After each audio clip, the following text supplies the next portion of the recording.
Mesias yang sesungguhnya. Renungan diinspirasi dari Injil Lukas bab 9 ayat 18 sampai 22. Pengakuan Petrus. Pada suatu kali ketika Yesus berdoa seorang diri, datanglah murid-muridnya kepadanya. Lalu ia berkata kepada mereka, "Kata orang banyak, siapakah aku ini?" Jawab mereka, "Yohanes Pembaptis." Ada juga yang mengatakan Elia. Ada pula yang mengatakan bahwa seorang dari nabi-nabi dahulu telah bangkit. Yesus bertanya kepada mereka, "Menurut kamu, siapakah aku ini?" Jawab Petrus, "Mesias dari Allah." Lalu Yesus melarang mereka dengan keras supaya mereka jangan memberitahukan hal itu kepada siapapun.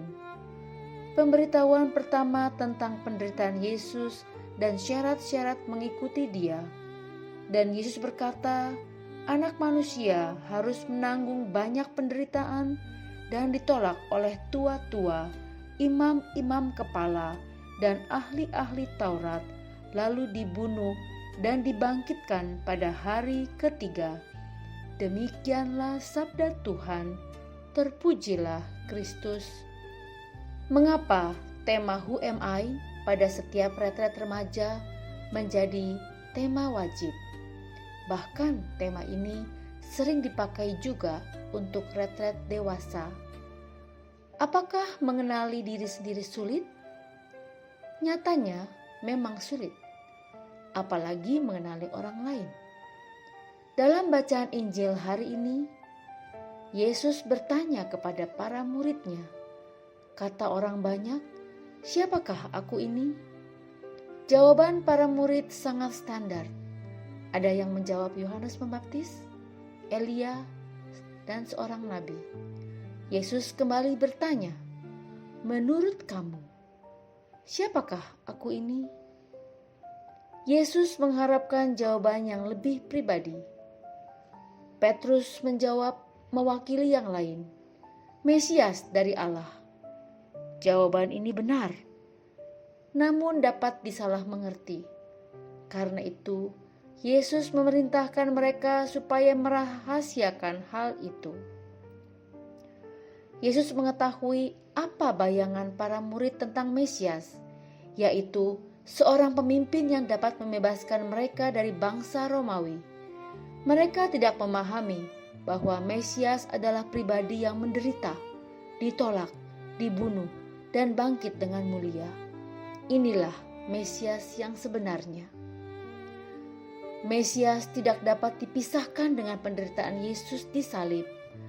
Hal ini sulit diterima oleh para murid dan juga oleh kita yang hidup saat ini. Orang akan mudah mengimani Yesus yang membuat banyak mukjizat, memberi tanda-tanda hebat. Tetapi siapa yang mau percaya pada Yesus yang menderita mati di kayu salib? Hal ini dianggap suatu kebodohan, dan nyatanya banyak orang saat ini yang menghilangkan dan menggantikan salib dengan kemewahan, kesenangan, kekayaan, yang mana semuanya hanyalah kebahagiaan semu. Bagaimana dengan hidup kita? Apakah kita mengenal Mesias yang sesungguhnya? Untuk dapat memaknai Mesias dengan benar, kita diminta untuk hidup menurut ajarannya dan bersedia untuk menyangkal diri, memikul salib, dan mengikuti Tuhan dengan setia. Siapkah kita? Ya Tuhan, terima kasih karena Engkau rela mati di kayu salib untuk menebus dosa-dosaku. Ajarilah aku untuk dapat memaknai salib Kristus dengan benar dalam kehidupanku. Amin.